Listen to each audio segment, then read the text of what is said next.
Pemimpin yang ada di Sumatera Utara ini bekerja sama dengan bupati dan wali kota. Kami akan kerjasama dengan kampus-kampus yang ada di Sumatera Utara. Kita mohon tetap tenang, Bapak Ibu.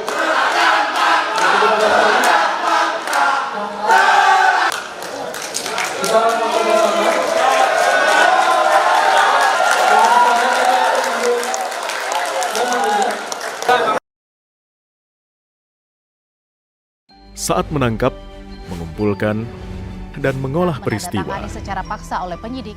kami kerahkan upaya terbaik. Ketika menyampaikan berita serta informasi, kami tak sekadar menyapa. Ada referensi, aspirasi, juga inspirasi yang menjadi misi. Sapa Indonesia di Kompas TV. Independen, terpercaya.